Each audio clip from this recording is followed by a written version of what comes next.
Solvete omnes, and welcome to the review on the third and fourth conjugation. So first we'll cover the present indicative, active, and passive.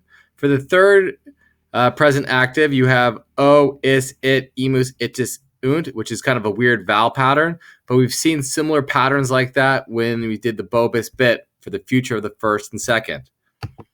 Next, we have the passive, where we just switch the passive endings. But wait, the second singular, the I changes to an E. Remember, the Romans did not like the I-R-I-S sound, so they often changed it to an E. The third I-O is exactly the same, except the beginning has an I-O, and the third plural has an I-U. Remember, if you have an I-O, most likely you're going to have an I-U in the third plural. And also in the passive, you have that same pattern, but again, that I is turned into an E. The fourth, for the present active, it's exactly the same as the third I-O. I-O, is, it, imus, istis, unt. And then for the passive, notice that the I does not change to an E, but the fourth conjugation keeps the I. You can remember this because the second principal part for the fourth conjugation is I-R-E. That tells you always keep an I. Don't switch it to an E. Moving to the imperfect. The imperfect should be relatively simple. It's just bom, ba, spot, bomus, batis, bont. And then for the passive, it's bar, baris, bator, bomor, bomini, and bontor. The only thing that differs the conjugations is the stem vowel. So for the third, it's going to be E. For the third I-O, it's going to be I-E. And then for the fourth, it's also going to be I-E, but still that same bom, bos, or bar, baris as you go through. The future is completely different from the first and second. We do not have the bo bis system. So the future is the hardest tense to learn. So you really need to pay attention here.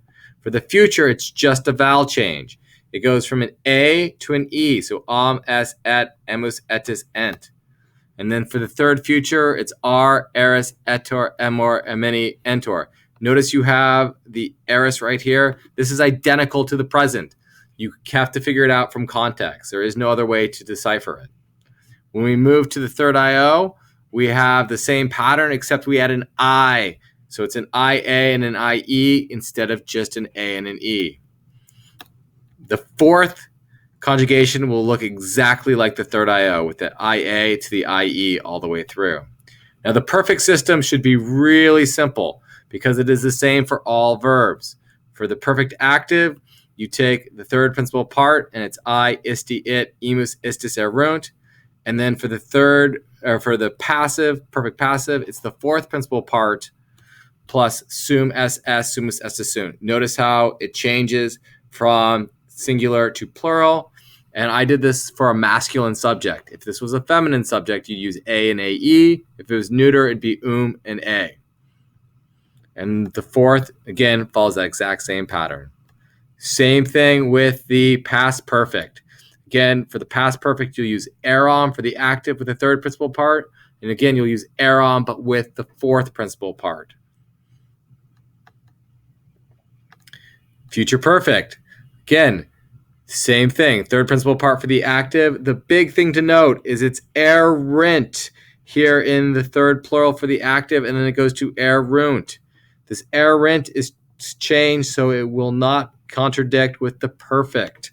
So it's there. And again, the future perfect is the same for all conjugations.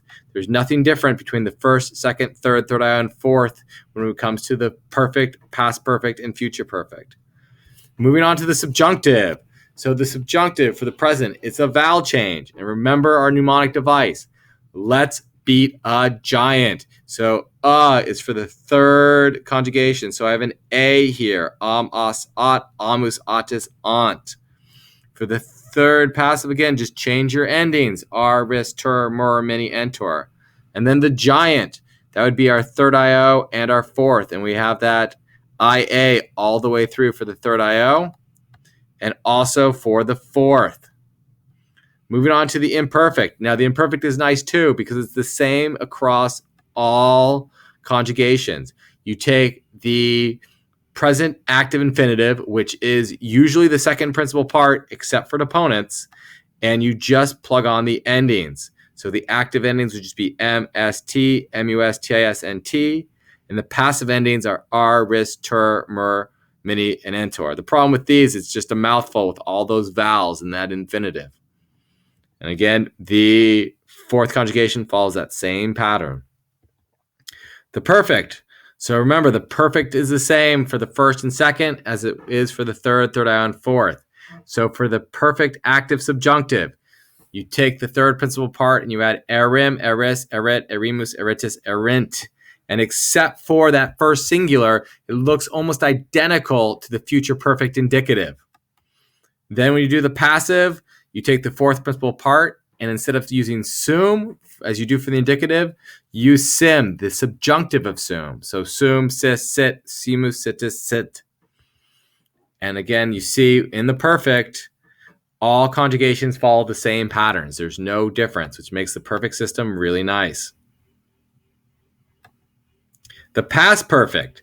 Again, for the active, again, following the same pattern as the first and second, you take the third principal part plus isse, which is the perfect active infinitive, and then you plug your endings on. So now this operates different from the imperfect because people sometimes put on just passive endings to this perfect active infinitive.